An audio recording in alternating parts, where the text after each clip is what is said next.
devrait suivre pour le 1er mai.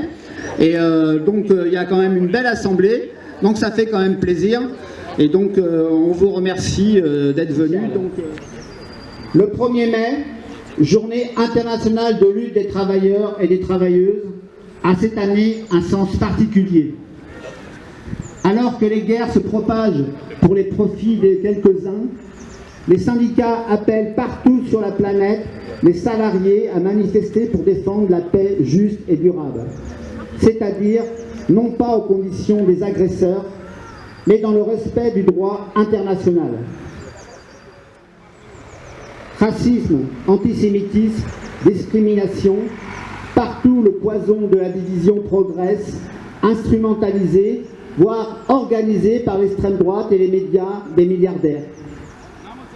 A l'inverse, les salariés avec leurs syndicats défendent la coopération et la solidarité concrète entre les travailleurs, travailleuses du monde entier. Gagner l'abrogation de la retraite à 64 ans. Plus de 70% de la population défend, comme la CGT, l'abrogation de la contre-réforme des retraites passée en force par 49.3 en 2023. Ça rime. Le gouvernement est fragile. Le précédent a d'ailleurs été renversé par une motion de censure. En se mobilisant, on peut les faire reculer sur cette réforme injuste. Un salarié sur deux n'est déjà plus en emploi après 60 ans. Des travailleurs. Ce 1er mai 2025 se tient dans un contexte violent. Le gouvernement a décidé d'augmenter les économies à réaliser, notamment pour financer l'économie de guerre, contre les droits sociaux, la sécurité sociale et les services publics. Il faut faire des efforts. Il faut donc trouver les milliards quelque part. Mais où? Chez les milliardaires? Non. Chez les actionnaires? Non. Au CAC 40? Non. Dans l'évasion fiscale? Non, toujours pas. FO ne veut participer ni à l'instrumentalisation, ni à l'intégration des organisations syndicales de salariés dans une économie de guerre, synonyme de renoncement et d'abandon des revendications des travailleurs. En ce qui concerne les retraites, les gouvernements Macron ont tout fait pour nous faire renoncer et nous imposer 2 ans ferme. Mais rien n'y a fait. Leurs revendications demeurent ni 64, ni 63, ni allongement de la durée de cotisation, ni remise en cause des régimes spéciaux, abrogation de la réforme Macron-Borne, retour de la retraite à 60 ans à taux plein ou 37,5 années de cotisation reste et restera notre objectif. Parce que le 1er mai est la journée internationale de lutte pour les droits des travailleuses et des travailleurs, leurs paroles, leurs témoignages et leur vécu sont aujourd'hui plus que nécessaires à partager au grand public. À l'heure où les conditions dans lesquelles elles exercent leur métier sont parfois de plus en plus menacées, les travailleuses et travailleurs ont, sans conteste, besoin d'une reconnaissance salariale, mais pas que. Ils et elles ont besoin de dire ce qu'il se passe vraiment. Il est urgent de dénoncer, de partager les constats qui nous poussent toutes et tous à demander une reconnaissance à la hauteur du travail réalisé chaque jour par chacune et chacun. Parmi les nombreuses luttes à évoquer, il y a celle des services publics qui à ce jour sont mises à mal et même abandonnés au détriment d'une politique oligarchique, économique et managériale à l'image même de la politique macroniste. En parallèle, il y a aussi des luttes locales qui se vivent de l'intérieur. Celle des agentes du conseil départemental des Deux-Sèvres, notamment du pôle des solidarités et sa réorganisation imposée.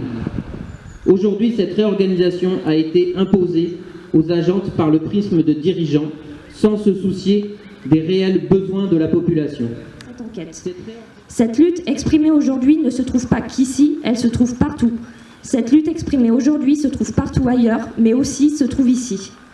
Le service public et le travail social sont en grave danger. Parlons-en partout, informons-nous et mobilisons-nous.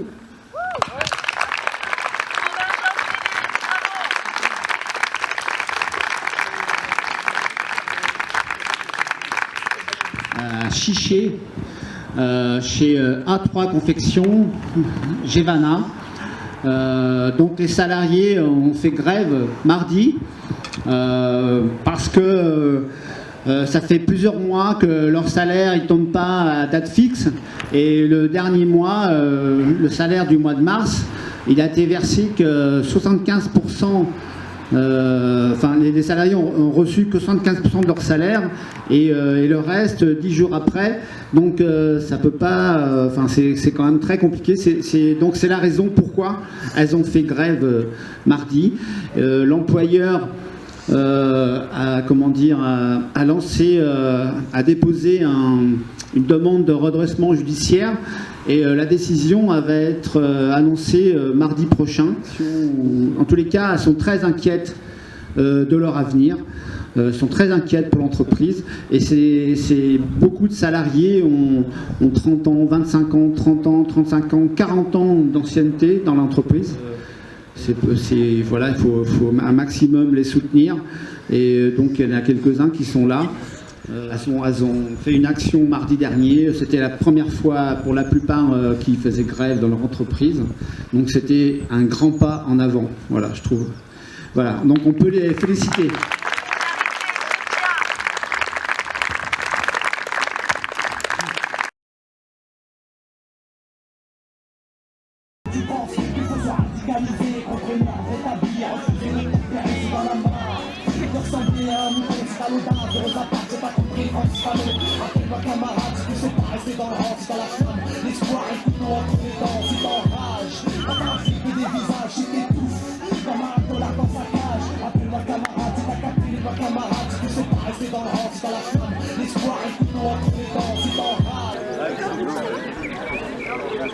Oui.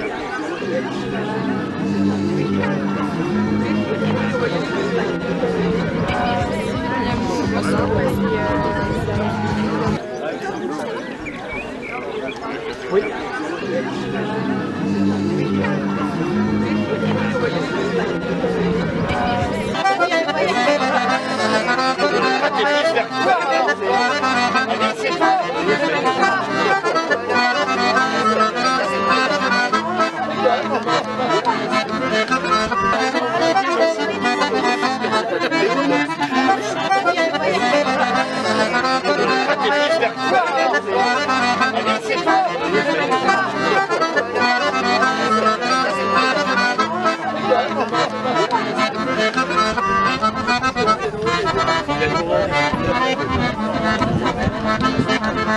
Thank you.